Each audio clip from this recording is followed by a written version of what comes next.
Eagle Eye Football here. We're here for the under-21s game. It finished Crystal Palace 3, Chelsea 3. I tell you what, JC, 70 minutes, it's a bit of a snore fest on our part. I think at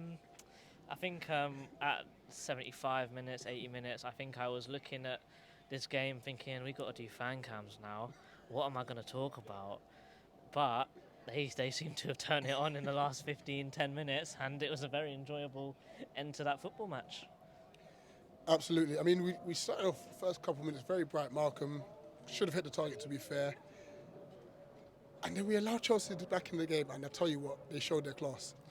Yes, they showed their class, and they definitely showed the best player on the pitch today, and that was a newly transferred guy from Arsenal in Amari Hutchinson.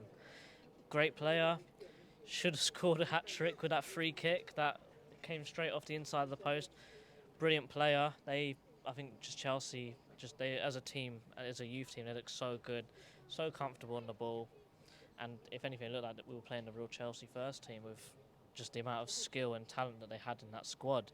They just cut through us like butter in the first 70 minutes. They should have been way further away from us.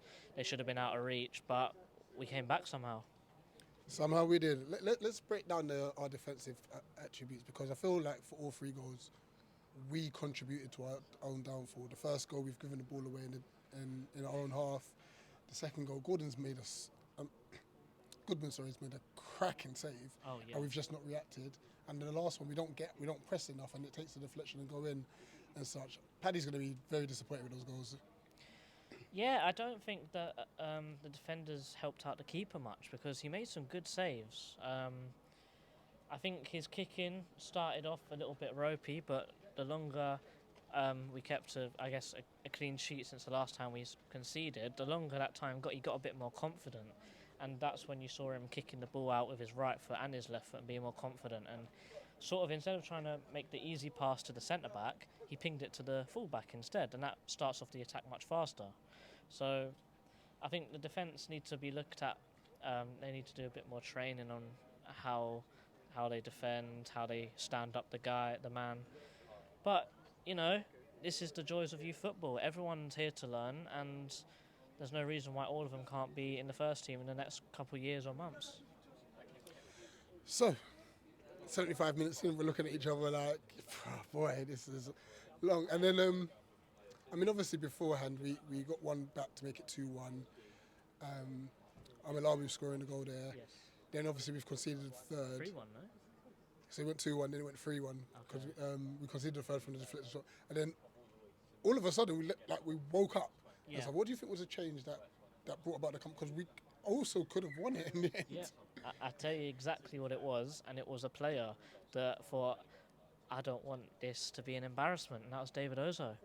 He brought some intensity into this game, he brought some physicality into this game, and he brought some pace. So he started to pass a bit more with venom behind it. Instead of just passing it to someone, instead of passing it ahead of them, he fired it at them. He made it so other people had to play better.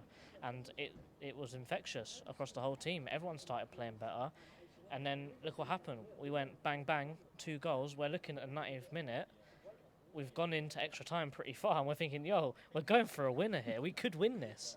But I think it was since Ozo started putting that intensity into the game, and everyone else followed. So it might be an easy decision for you now. Man of the match? Ozo, man. I think David Ozo was brilliant. I don't think you can say anyone was particularly good in the first half, but it is what it is. Unfortunately, I was very excited to see Malcolm play today, but we didn't see much of him.